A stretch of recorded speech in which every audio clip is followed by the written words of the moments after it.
13 अगस्त 2003 की अंधेरी रात के दौरान ठंडे समंदर के बीचों बीच काम कर रहे ऑयल रिग के एम्प्लॉइज आखिरकार पूरे 10 साल बाद अपने घर लौटने वाले होते हैं। हर चेहरे पर खुशी है, सब अपनों से मिलने की तैयारी में है, लेकिन किसी को अंदाजा भी नहीं होता कि यही रात उनकी जिंदगी की सबसे भयानक रात बनने वाली है। अचानक ऑयल रिग के प्लेटफॉर्म पर कुछ अजीब और अनएक्सपेक्टेड चीजें होने लगती हैं और तभी एक घना कोहरा पूरे प्लेटफॉर्म को अपनी गिरफ्त में ले लेता है। ये कोहरा सिर्फ धुंध नहीं है, जो भी इसके संपर्क में आता है वो इन्फेक्ट होने लगता है और दर्दनाक तरीके से मरने लगता है। सभी कम्युनिकेशन सिस्टम फेल होने की वजह से उनका बाहरी दुनिया से संपर्क पूरी तरह से टूट जाता है। अब वो लोग इस सुनसान समंदर के बीच अकेले फंस जाते हैं। सवाल ये है कि असल में उनके साथ हो क्या रहा है, ये फॉग कहां से आया, इसके पीछे की डरावनी मिस्ट्री क्या है, और सबसे बड़ा सवाल, क्या ये लोग इस मौत के जाल से निकलकर अपने घर वापस जा पाएंगे या समंदर ही उनकी कब्र बनने वाला है। फ्लिक मूवीज की एक और धमाकेदार वीडियो में आपका स्वागत है। कहानी की शुरुआत स्कॉटलैंड के खतरनाक समंदर में एक ऑयल ड्रिलिंग प्लेटफॉर्म से होती है। इस प्लेटफॉर्म का नाम किनलॉक ब्रावो है। आज का दिन सबके लिए बहुत खास था, जब सभी क्रू मेंबर्स को वापस अपने घर जाना था। लेकिन तभी बॉस मैग अचानक एक इमरजेंसी मीटिंग बुला लेता है। वो सबको बताता है कि उनकी घर वापसी फिलहाल टाल दी गई है। वजह ये बताई जाती है कि नॉर्थ में मौजूद किनलॉक के प्लेटफॉर्म की बिजली चली गई है, इसीलिए हेलीकॉप्टर पहले वहाँ के लोगों को निकालेंगे, उसके बाद ही इन्हें लेने आएंगे। ये बात सुनते ही पुराना और सीनियर क्रू मेंबर हैटन भड़क जाता है। उसे बिल्कुल अच्छा नहीं लगता और वो खुलेआम मैग से बहस करने लगता है। वो पूछता है कि आखिर कब तक इंतजार करना होगा। मैग कहता है कि अभी कोई तय तारीख नहीं है, बस उन्हें धैर्य रखना होगा और तब तक अपना काम करते रहना होगा। लेकिन उसकी बात पूरी भी नहीं होती कि प्लेटफॉर्म की बिजली सप्लाई में गड़बड़ी शुरू हो जाती है। मैग बताता है कि ये कोई ड्रिल नहीं है। सब लोग तुरंत अपने सेफ्टी कपड़े पहने और असेंबली पॉइंट पर पहुंचे। थोड़ी ही देर में सभी वहां इकट्ठा हो जाते हैं और प्लेटफॉर्म की बैकअप बिजली चालू कर दी जाती है। इसी दौरान अनुभवी कर्मचारी एल्विन जब दो प्लेटफॉर्म को जोड़ने वाले ब्रिज से गुजर रहा होता है तो उसे कुछ गड़बड़ लगती है। वो देखता है कि थोड़ी दूरी पर मौजूद सी जोन वाला प्लेटफॉर्म आग की लपटों में घिरा हुआ है। वो अभी इस सदमे से उबरा भी नहीं होता कि जिस लोहे की रेलिंग को वो पकड़े होता है वो जोर जोर से कांपने लगती है। डर के मारे एल्विन तुरंत भागकर दूसरे प्लेटफॉर्म की तरफ जाता है। उधर मैग और बाकी लोग भी सी जोन की हालत देख लेते हैं। वे रेडियो से संपर्क करने की कोशिश करते हैं, लेकिन कोई जवाब नहीं मिलता क्योंकि पूरा कम्युनिकेशन सिस्टम फेल हो चुका होता है। एल्विन कंट्रोल रूम में पहुंचकर मैग को सारी स्थिति बताता है। ड्रिलिंग सिस्टम से हाई प्रेशर अलार्म बज रहा होता है। वो साफ कहता है कि अगर सिस्टम तुरंत बंद नहीं किया गया तो हालात बहुत खतरनाक हो सकते हैं। मजबूरी में ड्रिलिंग रोक दी जाती है और सी जोन की आग पर किसी तरह काबू पा लिया जाता है। इस फैसले से सीनियर मैनेजर रॉस नाराज हो जाती है। उसे लगता है कि इससे कंपनी को भारी नुकसान होगा। मैग उसे दो टूक जवाब देता है कि अगर तुम्हें हदें पार करनी है तो ठीक है, लेकिन यहाँ मेरी जगह खड़े होकर फैसले तुम नहीं करोगे। अगर काम नहीं रोका गया तो यहाँ लोगों की जान जाएगी। रॉस चुप हो जाती है। सबको लगता है कि ये बस एक छोटा सा हादसा था, लेकिन असल में ये तो बस शुरुआत थी। थोड़ी ही देर में पूरा प्लेटफॉर्म फिर से जोरदार तरीके से हिलने लगता है। डर के मारे सभी लोग पास की रेलिंग पकड़ लेते हैं और हिल भी नहीं पाते। काफी देर बाद जाकर कंपन रुकती है। मैग समझ जाता है कि मामला इतना सीधा नहीं है। वो मेनलैंड से मदद मांगना चाहता है, लेकिन अब भी कोई सिग्नल नहीं मिलता। इसी बीच अचानक उसकी आंखें फैल जाती हैं, क्योंकि सामने समुद्र के ऊपर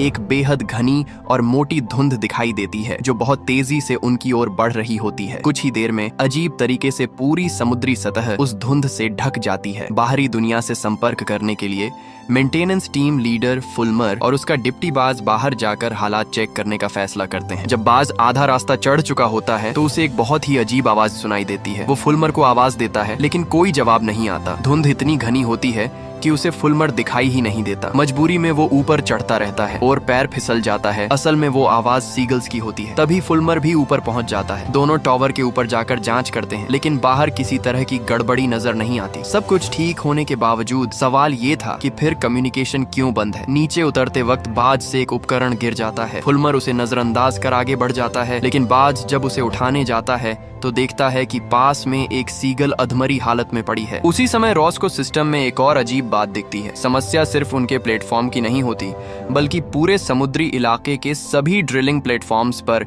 एक जैसी हालत बन रही होती है। इधर मैग और हैटन आपस में बात कर रहे होते हैं, तभी ऊपर से जोरदार टकराने की आवाज आती है। अगले ही पल ऊपर से गिरने वाला शख्स कोई और नहीं बल्कि बाज होता है। फुल्मर खुद को दोष देने लगता है कि उसे पहले नीचे आना चाहिए था। इमरजेंसी ट्रीटमेंट के बाद किसी तरह बाज की जान बच जाती है, लेकिन उसकी हालत बेहद नाजुक होती है। अंदरूनी चोटें बहुत गंभीर होती हैं। उसे पूरी तरह बचाने का एक ही तरीका होता है, हेलीकॉप्टर से अस्पताल पहुंचाना। लेकिन इतनी घनी धुंध में ये नामुमकिन नामुमकिन होता है। ऐसे में बाज एक तरह से मौत और जिंदगी के बीच फंस जाता है। हैटन गुस्से में होता है और मैक को दोष देता है कि उसी ने बाज को ऊपर भेजा था। लेकिन तभी जब सबको लगता है कि बाज नहीं बचेगा, वो अचानक होश में आ जाता है। उसकी लाल आंखों के सामने कुछ ऐसे दृश्य आते हैं जो उसने कभी पहले नहीं देखे थे। इधर गुस्से से भरा हुआ हैटन सीधे मैक के ऑफिस में घुस जाता है और बिना सोचे समझे उसे खरी खोटी सुनाने लगता है। वो पूरी तरह से बेकाबू हो जाता है। मैग इस बूढ़े और अनुभवी क्रू मेंबर से बहस नहीं करना चाहता, इसलिए चुपचाप ऑफिस से बाहर निकल जाता है। तभी हैटन की नजर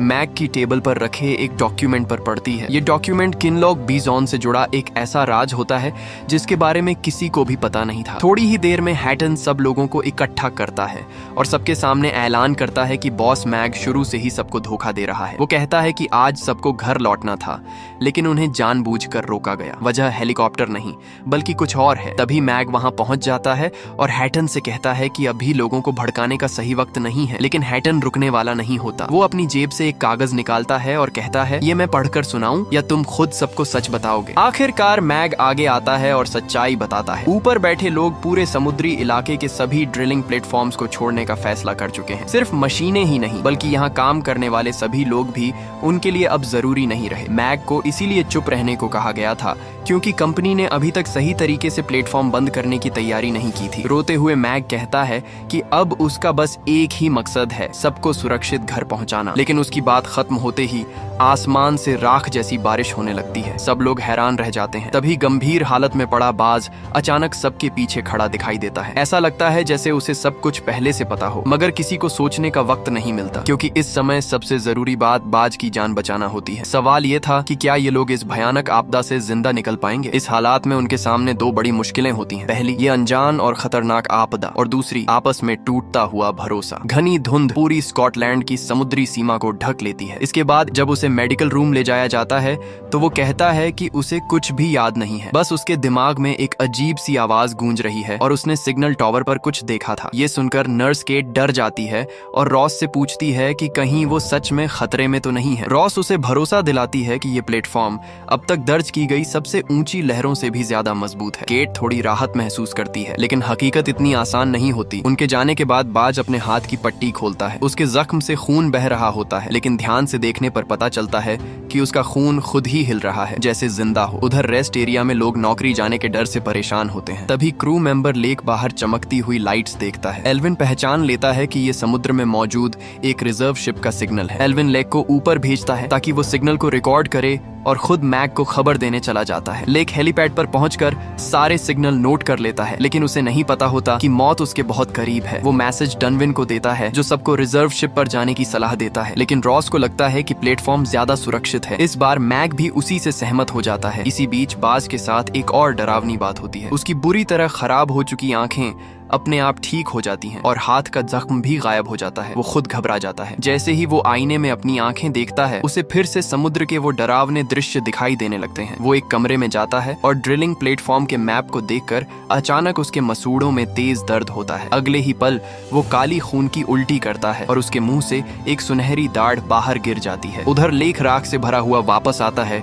और नहाने जाता है। कपड़े उतारते ही काली लिक्विड दीवार पर जा लगती है। वो देखता है कि उसके कंधे का सालों पुराना टैटू खुद ब खुद उतर रहा है। फिर उसके सीने का टैटू भी उतरने लगता है। पूरे शरीर में भयानक दर्द शुरू हो जाता है। खून बहने लगता है और थोड़ी ही देर में उसकी मौत हो जाती है। केट जब देखती है कि बाज गायब है तो वो मैग और रॉस को बताती है। मैग सीसीटीवी चेक करता है, लेकिन बाज कहीं नजर नहीं आता। असल में वो एक कमरे में बैठा अजीब हरकतें कर रहा होता है। एल्विन उसे देखकर हैरान रह जाता है क्योंकि इतनी बड़ी चोट के बाद किसी का इतनी जल्दी ठीक होना नामुमकिन है। बाज खुद कहता है कि उसे तो मर जाना चाहिए था। एल्विन उसे हिम्मत देता है, लेकिन बाज जानता है कि ये सब बिल्कुल गलत और असामान्य है। वो कहता है कि उसे बाहर रोशनी में कुछ दिखाई दे रहा है। तभी फिर से वही डरावनी झलकियां उसके दिमाग में आती हैं और वो भाग जाता है। उधर क्रू मेंबर हीथर लेक के लिए खाना लेकर जाती है। दरवाजा खोलते ही लाश देखकर डर के मारे पीछे हट जाता है। केट को शक होता है कि उसकी मौत का रिश्ता उस राख से है। रॉस राख के सैंपल की जांच शुरू करती है। इसी दौरान फुल्मर और एल्विन बाहर बाज को ढूंढते हैं। फुल्मर का हाथ दरवाजे से कट जाता है, लेकिन वो इसे हल्के में ले लेता है। एल्विन को मन ही मन बहुत बुरा एहसास होता है और सच में उसका डर सही निकलता है। एल्विन का डर सही साबित होता है क्योंकि हैटन चुपचाप अंदर आने वाले दरवाजे को जाम कर देता है। उसका मकसद साफ होता है। वो चाहता है कि किसी तरह बाहर SOS सिग्नल भेजने का वक्त मिल जाए। थोड़ी देर में फुल्मर और एल्विन को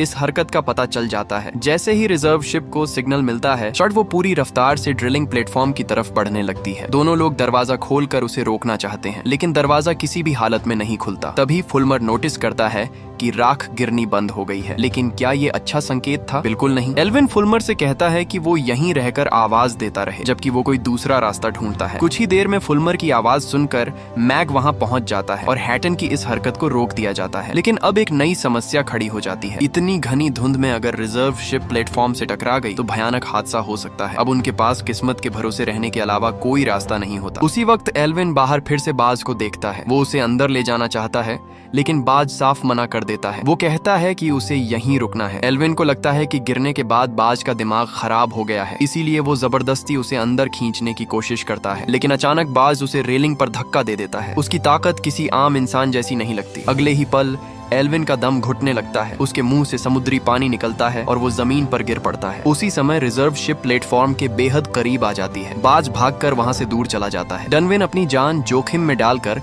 एल्विन को खींचकर अलग ले जाता है। शुक्र है कि बड़ा जहाज प्लेटफॉर्म से नहीं टकराता। आखिरी पल में वो दिशा बदल लेता है, लेकिन एल्विन उस हमले से नहीं बच पाता। मैग उसे बचाने की पूरी कोशिश करता है, मगर वो मर चुका होता है। एक ही दिन में 2 लोगों की मौत मैग को अंदर से तोड़ देती है। इधर रॉस को आखिरकार एक बड़ा सुराग मिल जाता है। वो राख के सैंपल में पानी की एक बूंद डालती है और तुरंत ही उसके सूक्ष्म कण हिलने लगते हैं। फिर वो अपने अंगूठे पर हल्का सा जख्म करती है और खून की एक बूंद सैंपल पर गिराती है। इस बार राख के कण और ज्यादा तेजी से एक्टिव हो जाते हैं। रॉस समझ जाती है कि राख के अंदर मौजूद कण जिंदा ऑर्गेनिज्म है और राख बस उनका जरिया है। सिर्फ छूने से शायद संक्रमण न हो, लेकिन अगर कोई लंबे वक्त तक इसके संपर्क में रहे, इसे सांस के जरिए अंदर ले ले या फिर खुले जख्म के साथ इसके संपर्क में आए तो संक्रमण हो सकता है। ये सुनते ही एक नाम सबके दिमाग में आता है, फुलमर, जिसके हाथ में कट लगा था। सवाल ये था कि अब उसके साथ क्या होगा। इसके बाद रॉस एक तरीका सुझाती है कि सभी क्रू मेंबर्स के खून के सैंपल लिए जाए और उन्हें बाज के खून के साथ मिलाया जाए। अगर किसी में रिएक्शन नहीं होता तो वो संक्रमित नहीं है। मैग को ये तरीका सही लगता है और वो रॉस को आगे बढ़ने की इजाजत देता है। इधर फुलमर गलियारे से गुजर रहा होता है,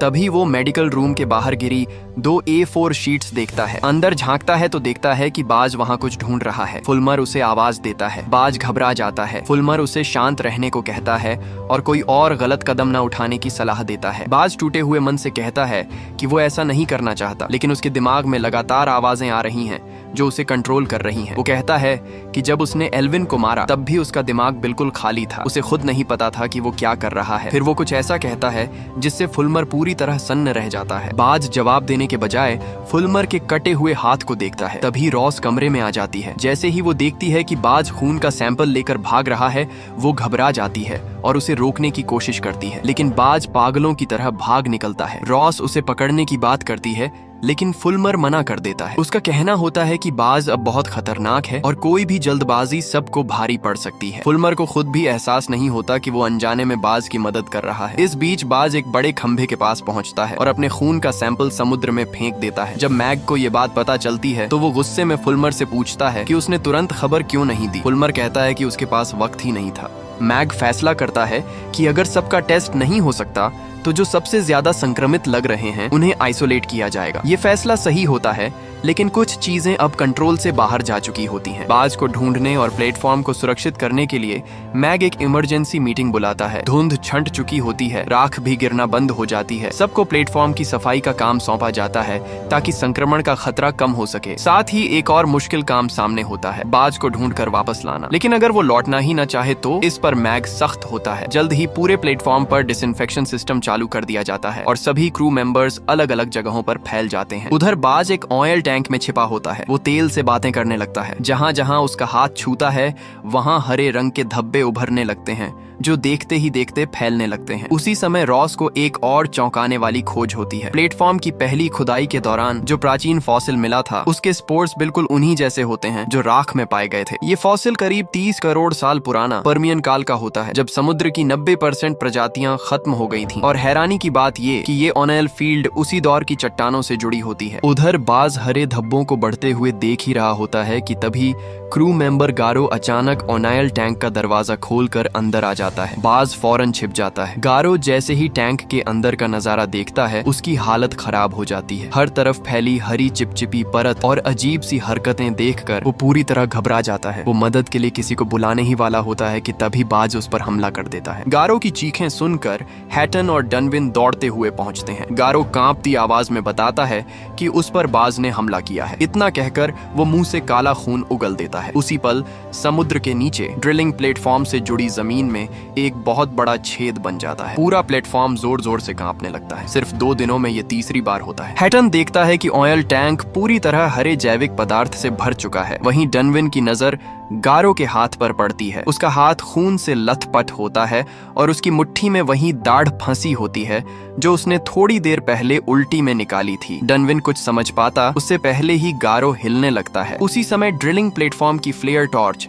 अचानक बुझ जाती है। अब उसकी जगह जबरदस्त मात्रा में ज्वलनशील गैस निकलने लगती है। कंपन रुकने के बाद हालांकि प्लेटफॉर्म का खतरा अभी खत्म नहीं होता। फ्लेयर टॉर्च का इग्निशन सिस्टम पूरी तरह फेल हो चुका होता है। अगर फ्लेयर को समय रहते जलाया नहीं गया तो बाहर निकल रही गैस में नमी जमा हो जाएगी और पूरा प्लेटफॉर्म एक जबरदस्त धमाके में उड़ सकता है। सब कुछ पल भर में राख बन सकता है। अब उनके पास सिर्फ एक ही रास्ता होता है, फ्लेयर को मैन्युअली जलाना। सब लोग इस बात पर परेशान होते हैं कि आखिर इतनी खतरनाक जिम्मेदारी कौन लेगा। तभी फुल्मर आगे आता है। कुछ ही देर में सब लोग बाहर पहुंचते हैं। मैग फुल्मर को एक इग्निशन गन देता है। मशीन के चालू होते ही फुल्मर बेहद संभल कर आगे बढ़ता है। सभी लोग दूर खड़े होकर उसकी तरफ देख रहे होते हैं। हर कोई दुआ कर रहा होता है। जब मशीन रुकती है तो फुल्मर भी रुक जाता है। वो अपने दोनों हाथ ऊपर उठाता है, फिर धीरे से नीचे कर लेता है। उसे समझ आ जाता है कि दूरी अभी भी काफी नहीं है। तभी वो अपनी सेफ्टी हार्नेस खोल देता है। ये देखकर सिर्फ हैटन ही नहीं बल्कि वहाँ मौजूद हर इंसान सन्न रह जाता है। सब समझ जाते हैं कि फुल्मर का फैसला पक्का है और कोई उसे रोक नहीं सकता। वो आगे बढ़ता है और जब उसे लगता है कि अब अगर आग लगी तो शायद बचने का थोड़ा सा मौका रहेगा तो वो बस इतना कहता है और उसी पल फ्लेयर जल उठती है। मैग दौड़कर उसके पास जाता है और उसकी पीठ पर लगी आग को बुझाता है। अब सवाल ये होता है, क्या फुल्मर जिंदा बचेगा? जवाब है हाँ, क्योंकि वो कोई आम इंसान नहीं है, वो है चुना हुआ इंसान। फुल्मर जिंदा तो बच जाता है, लेकिन अब प्लेटफॉर्म पर मौजूद हर इंसान समझ चुका होता है कि ये सिर्फ एक हादसा या टेक्निकल फेलियर नहीं था। जो कुछ भी हुआ वो बहुत पुरानी और बहुत गहरी किसी चीज से जुड़ा हुआ था। समुद्र की गहराइयों से, उन जीवों से जो इंसान के आने से बहुत पहले इस धरती पर मौजूद थे। बाज की कहानी अब सबके सामने साफ होने लगती है। वो कोई विलेन नहीं था बल्कि वो पहला इंसान था जिस पर उस प्राचीन परजीवी जीव ने पूरी तरह कब्जा कर लिया था। उसका शरीर ठीक होता चला गया, जख्म भरते चले गए, लेकिन बदले में उसकी इंसानियत छिनती चली गई। दूसरी तरफ लेक जैसे लोग जिनके शरीर पहले से कमजोर थे, वो उस संक्रमण को झेल ही नहीं पाए और तुरंत मर गए। अब ये भी साफ हो जाता है कि वो परजीवी कमजोर शरीर को नहीं अपनाता। उसे चाहिए होता है एक मजबूत होस्ट। यही वजह थी कि कोई बच गया, कोई बदल गया और कोई मारा गया। राख, धुंध, हरे धब्बे, ये सब उसी प्राचीन जीवन का हिस्सा थे जो करोड़ों साल पहले पर्मियन काल में समुद्र में राज करता था और अब इंसानी लालच की वजह से दोबारा जाग चुका था। मैग को ये एहसास सबसे ज्यादा तोड़ देता है कि कंपनी को ये सब पहले से पता था, फिर भी उन्होंने ड्रिलिंग नहीं रोकी। इंसानों की जान से ज्यादा कीमती उनके लिए तेल था। 1 घंटे पहले तक ये आदमी इतनी भयानक आग में झुलस चुका था कि उसे होश तक नहीं था, लेकिन सिर्फ 1 घंटे बाद ही वो गालियां देता हुआ खुद उठकर बैठ गया। इतनी तेज खुद ब खुद ठीक होने की ताकत किसी भी तरह से नॉर्मल नहीं लगती। उसके बाद तीनों लैब में पहुंचे और बज के शरीर में हो रहे बदलावों का एनालिसिस करने लगे। आखिर में रॉस ने एक बहुत बड़ा और खतरनाक अंदाजा लगाया। उसने कहा कि पिछले कुछ दिनों में जो कुछ भी हो रहा है उसका रिश्ता शायद पर्मियन पीरियड के किसी जीव से है जो खत्म नहीं हुआ बल्कि आज तक जिंदा बचा हुआ है और बज एक तरह से उसका रक्षक बन गया है। रॉस की बातों पर फुल्मर ज्यादा ध्यान नहीं दे रहा था। वो बस चुपचाप एक सफेद कागज पर गोल गोल सर्कल बनाता जा रहा था, बिल्कुल वैसे ही जैसे पहले बज बनाया करता था। तभी अचानक इंटरकॉम पर मार्क की आवाज गूंजी। उसने सबको तुरंत कंट्रोल रूम बुलाया। वहां पहुंचकर पता चला कि समुद्र तल से जुड़ी पाइपलाइन का प्रेशर बहुत ज्यादा बढ़ गया है। अगर इसे तुरंत ठीक नहीं किया गया तो नतीजे बहुत भयानक हो सकते हैं। मार्क को शक हुआ कि ये सब बज और गारो की हरकत है और तभी उसने देखा कि बज मशीन रूम में अलार्म स्प्रिंकलर को चालू करने वाला बटन ढूंढ रहा है। जैसे ही उसने सारे बटन ऑन किए, पूरे स्प्रिंकलर जोन में ओवर प्रेशर का अलार्म बजने लगा। अगर इसे नहीं रोका गया तो ये दबाव प्लेटफॉर्म पर मौजूद हर इंसान को मार सकता था। अब बज एक बेहद खतरनाक इंसान बन चुका था। उसके पास जाना और उसे रोकना किसी आत्महत्या से कम नहीं था। तभी रॉस को एक तरीका सूझा। उसने कहा कि हमें एक रिमोट कंट्रोल ड्रोन जिसमें सेंसर लगे हों गहरे समुद्र में भेजना होगा और नीचे जाकर वॉल्व बंद करना होगा ताकि ऊपर से बज कुछ न कर सके। फिलहाल यही एकमात्र रास्ता लग रहा था। ड्रोन को समुद्र में उतारा गया और जैसे ही उन्होंने नीचे का नजारा देखा, सबके होश उड़ गए, खासकर फुलमर के। तभी उन्हें एहसास हुआ कि नीचे स्प्रिंकलर सिस्टम पहले ही फट चुका है। मोटे से ईस्ट की मदद से उन्होंने आखिरकार वॉल्व बंद कर दिया। उसी पल हीदर को समझ आया कि शायद यही बज का असली मकसद था, और सच में ऐसा ही था। ऊपर से देखने में लग रहा था कि वो सब कुछ तबाह कर रहा है, लेकिन असल में वो चुपचाप सबकी जान बचा रहा था। उसे महसूस हो रहा था कि अगर समुद्र के नीचे वाला वॉल्व बंद नहीं हुआ तो तबाही बहुत करीब है। लेकिन जैसे ही उन्हें लगा कि खतरा टल गया है, एक नई परेशानी सामने आ गई। उन्हें सिस्टम चलाना ही नहीं आता था। तभी बज को एक इंसान याद आया। उधर फुलमर समुद्र में बने गोल घेरों को देखकर गहरी सोच में डूबा हुआ था कि अचानक फोन बज उठा। ईस्ट ने फोन देखा और चौंक गया। सिग्नल आ रहा था। सिर्फ फोन ही नहीं, रेडियो भी काम करने लगा। अचानक सबको लगा जैसे घर लौटने की उम्मीद फिर से जिंदा हो गई हो। मार्क ने तुरंत कोस्ट गार्ड से संपर्क किया। केट ने कैसी को वीडियो कॉल करके बताया कि वो ठीक है। कैसी ने कहा कि वो बहुत परेशान थी क्योंकि प्लेटफॉर्म से संपर्क टूटने के बाद उसने कंपनी को अनगिनत फोन किए थे, लेकिन हर बार यही जवाब मिला कि सब कुछ ठीक है। केट को ये अजीब लगा और उसने कैसी से कहा कि वो खुद रेस्क्यू टीम से संपर्क करे। इतना कह ही रही थी कि कैसी के घर की लाइटें झपकने लगी। फिर से बिजली चली गई। पिछले कुछ दिनों में ये कई बार हो चुका था। जैसे ही उसने खिड़की खोली, एक जाना पहचाना डरावना दृश्य सामने आ गया। केट बुरी तरह घबरा गया। तभी अचानक कॉल कट गई। कैसी क्या सच में दुनिया का अंत आ रहा था? उधर मार्क लगातार कोस्ट गार्ड को कॉल कर रहा था, लेकिन उधर से कोई जवाब नहीं मिल रहा था। इसी बीच बज पौधों के जरिए फुलमर से संपर्क करने की कोशिश कर रहा था। फुलमर पूरी तरह कंफ्यूज था क्योंकि उसे एहसास हुआ कि उसके अंदर भी खुद ब खुद ठीक होने की ताकत आ गई है। तभी ईस्ट अंदर आया। फुलमर ने खुद को नॉर्मल दिखाने की कोशिश की, लेकिन अगले ही पल बज की आवाज हवा में गूंज उठी। हमें तुम्हारी मदद चाहिए। फुलमर को झटका लगा। उसे सब समझ आने लगा। वो बहाना बनाकर वहां से भागा और सीधा बाथरूम पहुंचा। उसने देखा कि उसके जले हुए घाव लगभग ठीक हो चुके थे। उसने कलाई की पट्टी हटाई तो वहां जरा सा भी निशान नहीं था। तभी फिर आवाज आई, हमें तुम्हारी जरूरत है। इधर बज ने गारों से कहा, वो आ रहा है। मार्क ने सबको इकट्ठा किया और बताया कि कोस्ट गार्ड ने अभी तक रेस्क्यू कंफर्म नहीं किया है। उसने पूछा कि क्या किसी ने अपने परिवार को मदद का मैसेज भेजा है। कुछ लोगों को लगने लगा कि ऊपर वालों ने उन्हें छोड़ दिया है, जबकि कुछ अब भी उम्मीद लगाए बैठे थे। जब केट ने अपनी और कैसी की पूरी कहानी सुनाई तो बाकी बची खुची उम्मीद भी खत्म हो गई। हट्टन को लगने लगा कि ये सब ऊपर वालों की साजिश है ताकि प्लेटफॉर्म बंद करने की झंझट से बचा जा सके और सब यहीं मर जाए। बहस इतनी बढ़ गई कि हाथापाई होने ही वाली थी। तभी किसी ने बता दिया कि केट प्रेग्नेंट है।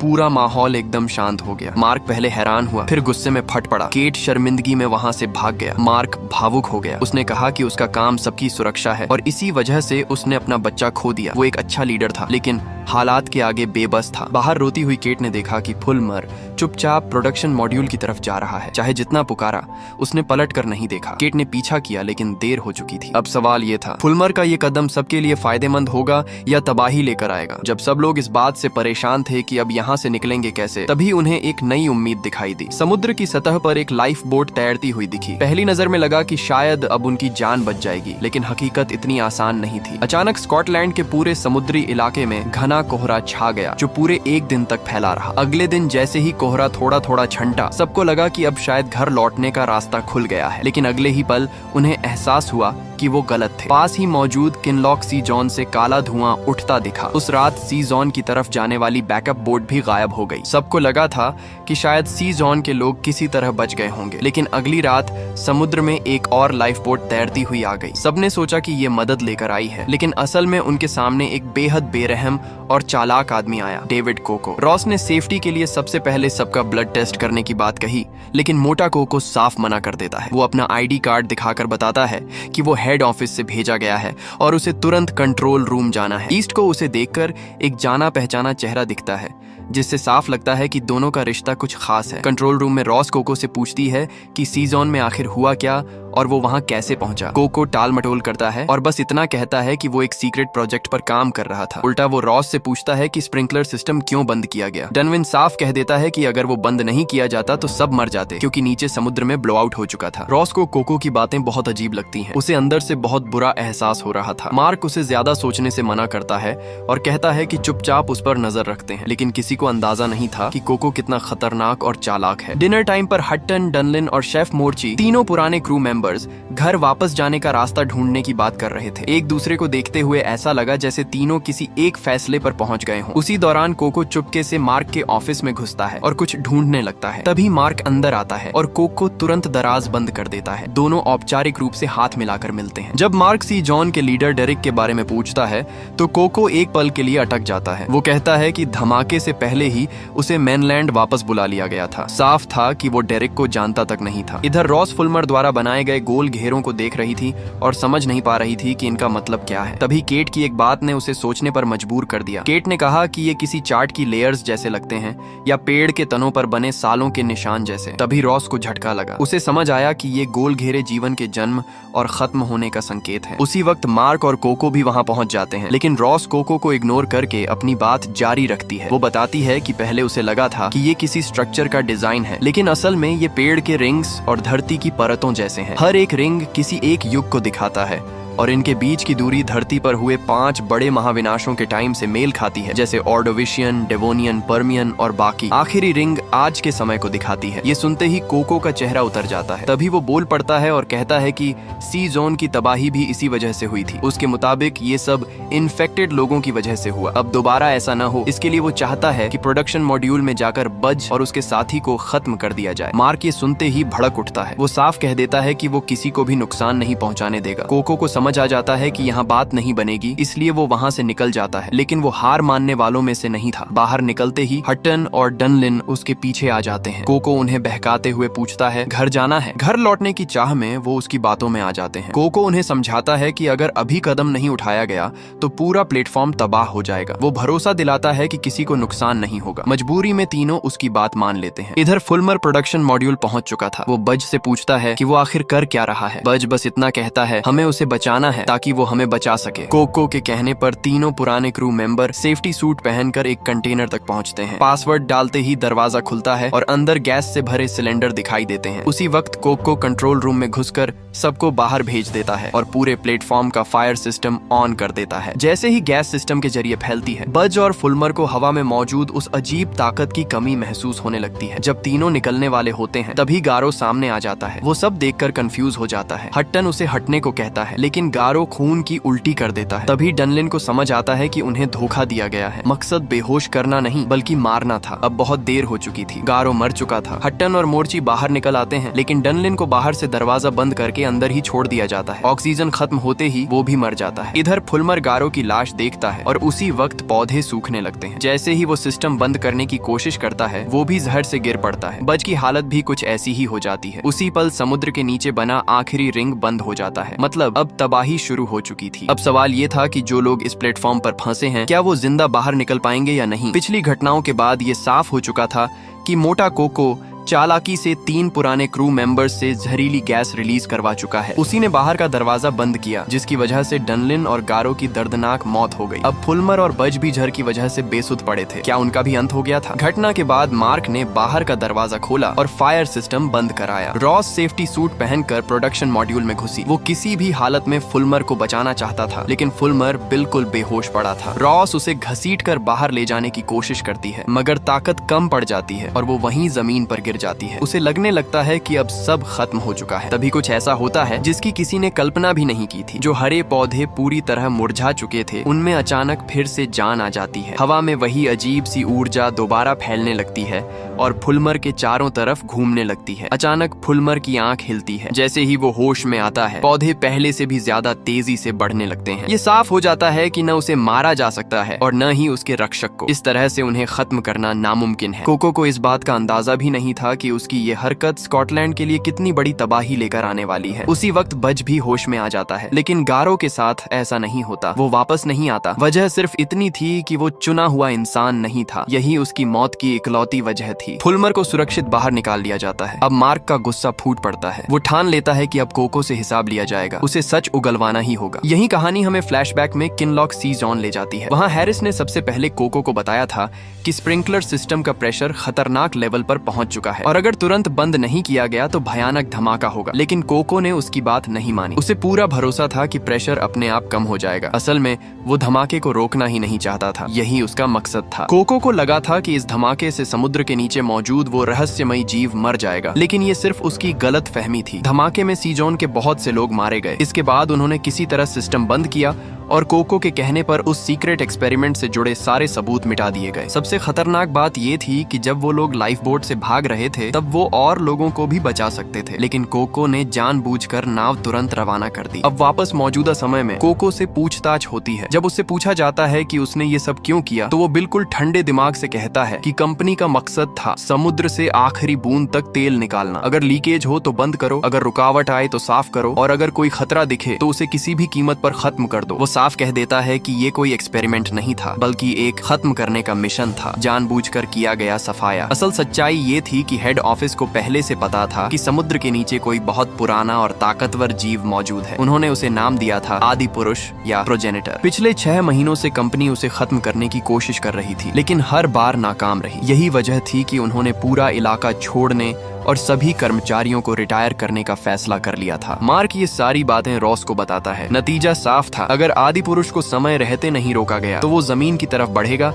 और तबाही मचा देगा। लेकिन रॉस इस सोच से सहमत नहीं होती। उसे पूरा यकीन था कि आदि पुरुष को मारा नहीं जा सकता। ये कोई अंदाजा नहीं बल्कि सच्चाई थी। इसलिए वो फैसला करते हैं कि अब लड़ने की बजाय उसकी बात सुनी जाएगी, अगर जोर से नहीं तो समझदारी से। शायद तभी कोई रास्ता निकले। फुलमर आदि पुरुष से संपर्क करने की कोशिश करता है और इस बार उसे साफ साफ उसकी मौजूदगी महसूस होती है। उसे उसके गुस्से की झलक भी दिखती है। मार्क को लगता है कि इस तबाही को रोकने की चाबी शायद बज के पास है। वो आदि पुरुष का रक्षक है। तीनों मिलकर बज को ढूंढने निकलते हैं। उधर कोको एक बार फिर अपनी घटिया चाल चलता है। वो हैरिस को धमकाता है कि अगर जिंदा बाहर निकलना है तो उसकी बात माननी होगी। फिर वो बताता है कि हेलीकॉप्टर रास्ते में है, लेकिन जाने से पहले एक आखिरी काम करना होगा। वो फिर से धमाका करके आदि पुरुष को मारना चाहता था। प्रोडक्शन मॉड्यूल में बज चुपचाप खड़ा था। तीनों उसे अपने साथ चलने के लिए कहते हैं ताकि मिलकर आदि पुरुष की रक्षा कर सकें, लेकिन बज की आंखों से आंसू बह रहे होते हैं। वो कहता है कि आदि पुरुष ने उससे संपर्क तोड़ लिया है। उसे लगा था कि वो मदद कर रहा है, लेकिन वो नाकाम रहा। इधर हैरिस जानबूझकर सिस्टम चालू करने का नाटक करता है,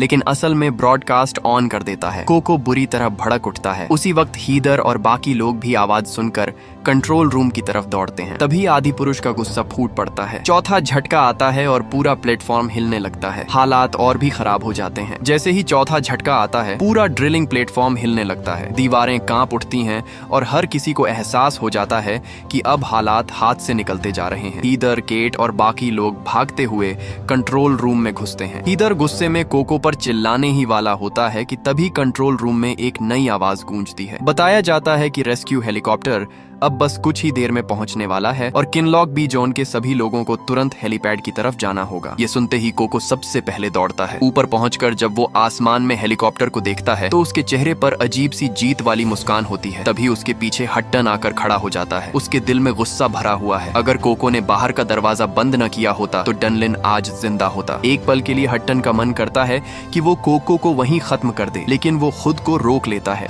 उसे पता है कि कोको को जिंदा ले जाना ही सबके लिए इंसाफ का एकमात्र रास्ता है। गुस्से में वो कोको को एक जोरदार थप्पड़ मारता है और कहता है, मेरी नौकरी छीनने की बात करता है, तू इसके लायक भी नहीं है। उधर रॉस, मार्क, हीदर और केट एक बेहद अजीब और डरावना नजारा देखते हैं। हवा में मौजूद वो छोटे छोटे कण जिन्हें वो अब तक अलग अलग देख रहे थे, अचानक एक जगह इकट्ठा होने लगते हैं। रॉस आगे बढ़कर शांति का संदेश देने की कोशिश करती है, लेकिन अब बहुत देर हो चुकी थी। इंसानों को बहुत मौके दिए जा चुके थे। अब वो कण मिलकर एक बड़ा चमकता हुआ गोल घेरा बना लेते हैं। इसी के साथ प्लेटफॉर्म पर 5वां झटका आता है, जो अब तक का सबसे ज्यादा खतरनाक होता है। पूरा ढांचा टूटने की कगार पर आ जाता है। सब लोग जान बचाकर भागने लगते हैं, लेकिन तभी बज रुक जाता है। वो आगे नहीं बढ़ता। उसके चेहरे पर एक अजीब सा सुकून होता है। वो कहता है कि उसकी जिंदगी आदि पुरुष की वजह से ही बची है। अगर वो ना होता तो वो कब का मर चुका होता। इसलिए अब वो कहीं नहीं जाएगा। वो यहीं रहकर उसकी रक्षा करेगा। मार्क समझ जाता है कि बज का फैसला पक्का है। वो उसे और रोकने की कोशिश नहीं करता। लगभग सारे क्रू मेंबर हेलीकॉप्टर में बैठ चुके होते हैं। तभी हीदर समुद्र की तरफ देखते हुए अचानक जड़ हो जाता है। उसके चेहरे का डर सब कुछ बयां कर देता है। दूर समुद्र में एक बहुत बड़ी लहर उठ चुकी होती है, जो सीधे उनकी तरफ बढ़ रही होती है। रॉस और बाकी लोग भी उसे देख लेते हैं। वो समझ जाते हैं कि ये सिर्फ एक लहर नहीं है बल्कि सुनामी है। और उससे भी डरावनी बात ये थी कि वो पहले ही किनलॉक सी जोन को तबाह कर चुकी थी। लहर के बिल्कुल पास पहुंचने से ठीक पहले हेलीकॉप्टर उड़ान भर लेता है। अगले ही पल वो विशाल लहर प्लेटफॉर्म से टकरा जाती है। बस कुछ सेकंड का फर्क था। अगर जरा सी भी देर हो जाती तो कोई भी जिंदा नहीं बचता। अब सवाल ये था कि क्या बच मर गया? शायद नहीं। ये मत भूलिए कि वो आदि पुरुष का सबसे वफादार रक्षक था। लहर आने से पहले ही वो उस चमकते हुए गोल घेरे के अंदर चला गया था। मुमकिन है कि वो किसी और ही दुनिया या किसी पैरेलल रियलिटी में पहुंच गया हो, जहां उसकी कहानी एक नए मोड़ पर चली गई हो। हेलीकॉप्टर में बैठे लोग भले ही जिंदा बच गए हों, लेकिन तबाही अभी खत्म नहीं हुई थी। केट को अचानक याद आता है कि ये विशाल लहर अब जमीन की तरफ बढ़ रही है और उसकी पत्नी कैसी ठीक उसी तट के पास रहती है। ये सोचते ही उसके पैरों तले जमीन खिसक जाती है। वो पूरी तरह टूट चुका होता है। तभी कोको एक और डरावनी बात कहता है, लेकिन वो बात क्या थी ये वो पूरा नहीं बताता। शायद उसका जवाब अब अगले सीजन में ही मिलेगा। केट का दिल बैठ चुका था। उसे अंदर से बहुत बुरा एहसास हो रहा था। कुछ ही देर बाद कैसी की तरफ जोरदार झटके महसूस होने लगते हैं। वो धीरे धीरे दरवाजे तक जाती है। बाहर देखते ही वो वहीं रुक जाती है। सामने वही विशाल लहर थी और यहीं पर इस सीरीज के पहले सीजन की कहानी खत्म हो जाती है।